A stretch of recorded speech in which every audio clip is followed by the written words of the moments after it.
கோவையில் தனியார் குடியிருப்பில் உள்ள பூங்காவில் மின்சாரம் தாக்கி 2 சிறார்கள் உயிரிழந்த நிலையில் இதுவரை இந்த சம்பவத்தில் வழக்கு பதிவு என்ற நிலையே நீடிக்கிறது. மின்சாரம் தாக்கி 2 உயிர் போன பிறகும் தொடரும் அலட்சியம் அதிர்ச்சி அளிக்கும் வகையிலேயே இருக்கிறது.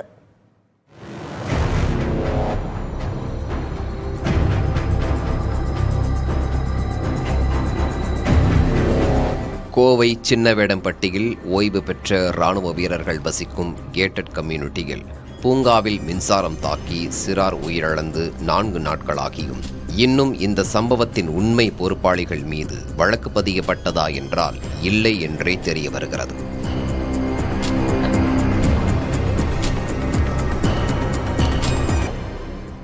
கடந்த 24ஆம் தேதி பூங்காவில் விளையாடிக் கொண்டிருந்த 8 வயது சிறுமி வியோமா பிரியா மற்றும் 6 வயது சிறுவன் ஜியான்ஸ் ரெட்டி ஆகியோர் இரும்பு கம்பியை பிடித்தபோது மின்சாரம் தாக்கி உயிரிழந்தனர்.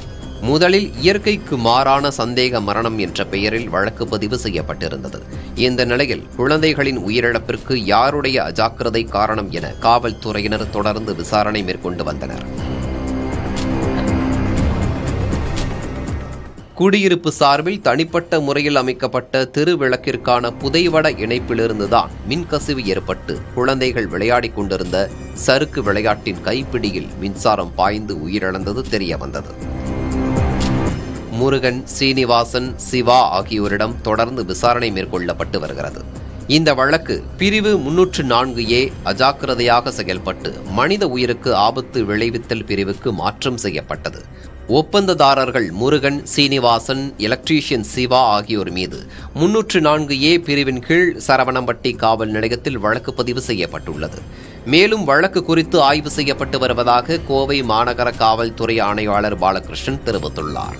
மின்வாரிய அதிகாரிகள் பூங்காவில் மேற்கொண்ட ஆய்வுக்கு பிறகு மின்வாரியம் தரப்பில் பூங்காவிற்கான மின் இணைப்பு கொடுக்கப்படவில்லை எனவும் சட்டவிரோதமாக பூங்காவிற்கு மின் இணைப்பு கொடுக்கப்பட்டுள்ளதாகவும் மின்வாரியம் தரப்பில் காவல்துறையினரிடம் தெரிவிக்கப்பட்டுள்ளது.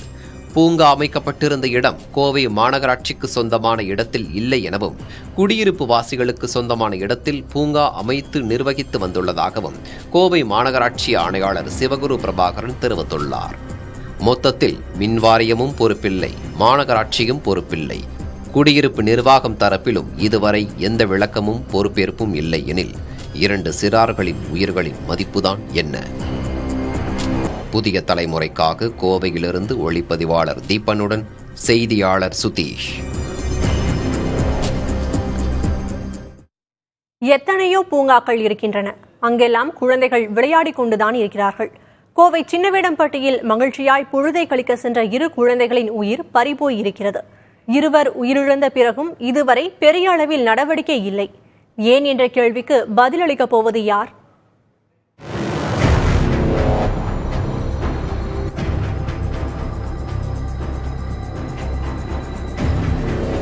கோவை கேட்டட் கம்யூனிட்டியில் உள்ள பூங்காவில் மின்கசிவு ஏற்பட யார் காரணம்?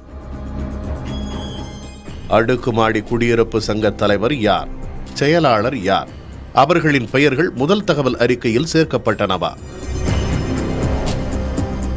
பொது மின்கம்பத்திலிருந்து பூங்காவிற்கு மின் இணைப்பு எப்படி கொடுக்கப்பட்டது? அது விதிமீறல் இல்லையா? விதிமீறல் இருப்பின் அது குறித்து மின்வாரியம் தரப்பில் எந்த புகாரும் ஏன் கொடுக்கப்படவில்லை? இதுபோன்ற சம்பவங்களில் எப்போதும் கீழ்நிலை ஊழியர்கள் மீது மட்டுமே நடவடிக்கை எடுக்கப்படுவது ஏன்? 2 குழந்தைகளின் உயிரிழப்புக்கு யார் பொறுப்பேற்பது? இந்த ஒட்டுமொத்த நிகழ்வுகளுக்கும் யாருடைய அலட்சியம் காரணம்?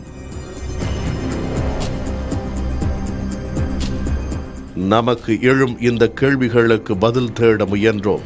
மின்கசிவு ஏற்பட்டதற்கு யார் பொறுப்பு என மின்வாரியத்திடம் கேட்டபோது மின்வாரியம் அந்த இணைப்பை தரவில்லை என்பதால் நாங்கள் பொறுப்பில்லை என்று பதிலளித்திருக்கிறார்கள். உரிமையாளர்கள் மேற்கொள்ளும் படிகளுக்கு மின்வாரியம் பொறுப்பாகாது என்று தெரிவித்திருக்கிறது. கோவை மாநகராட்சி நிர்வாகத்திடம் கேட்டபோது தனியார் இடங்களில் பொது பயன்பாட்டுக்கான பகுதியில் பூங்கா வராததால் தங்கள் பொறுப்பு இதில் இல்லை என்கிறார்கள். கேட்டட் கம்யூனிட்டிக்குள் நடந்த சம்பவம் என்பதால் அந்த குடியிருப்பு நிர்வாகம் என்ன சொல்கிறது என்று கேட்டபோது இதுவரை அவர்களிடம் இருந்து எந்த விளக்கமும் பொறுப்பு கூறலும் இல்லை. இதுபோன்ற விபத்துகளில் குடியிருப்பு நிர்வாகமே பொறுப்பேற்க வேண்டும் என்கிறார்கள் வழக்கறிஞர்கள். யாரால் நிர்வகிக்கப்படுகிறது அதை பார்க்கணும், அது யாருக்கு உரியதுன்றதை பார்க்கணும், அல்லது அது ஒரு பொது இடம், ஏதாவது ஒரு பொது நிர்வாகம் ஒரு அமைப்பு அப்படி இருந்ததுன்னா அந்த அமைப்புக்கு யாரெல்லாம் நிர்வாகிகள்னு பார்க்கணும். ஆகவே இவர்கள் எல்லாமே அதுக்கு பொறுப்பாவார்கள். காரணம் என்னன்னு சொன்னால், அந்த மின்சார இணைப்பு எந்த பெயரில் இருக்கிறது ஒன்று, அந்த மின்சார விபத்து நடந்த இடத்துக்கு யார் உரியவர்கள், யார் அதை தினசரி நிர்வகிக்கிறார்கள், இது எல்லாமே அதுக்கு பொறுப்பாவாங்க. முதல்ல உரிமையாளர் யாருன்னு பார்க்கணும், தினசரி நிர்வாகி யாருன்னு பார்க்கணும். ஆக இந்த 2 பேரும் யாருன்னு பார்த்து தான் செய்யணும். காவல்துறை தரப்பில் கேட்டபோது முதலில் இயற்கைக்கு மாறான மரணம் என்று இருந்ததை அஜாக்கிரதையால் ஏற்பட்ட மரணமாக மாற்றி வழக்கு பதிந்திருக்கிறார்கள். ஒப்பந்ததாரர்கள், எலக்ட்ரீஷியன் என 3 பேர் கைது செய்யப்பட்டுள்ளனர். முதல் தகவல் அறிக்கையில் குடியிருப்பு நிர்வாகத்தினர் பெயர்கள் சேர்க்கப்பட்டனவா என்ற கேள்விக்கு பதில் கிடைக்கவில்லை.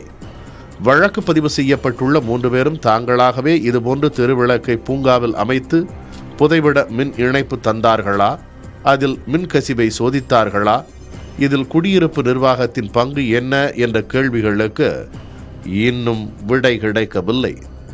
கோவை சின்னவேடம்பட்டி சம்பவம் எங்கோ யாருக்கோ நடந்த நிகழ்வாக கடந்துவிட முடியாது. பல லட்சம் குழந்தைகள் தனியார் பூங்காக்களிலும் பொது பூங்காக்களிலும் விளையாடத்தான் செய்கிறார்கள். அவர்களின் பாதுகாப்பை உறுதி செய்யும் விதமாக நாம் இந்த கேள்விகளை எழுப்புகிறோம்.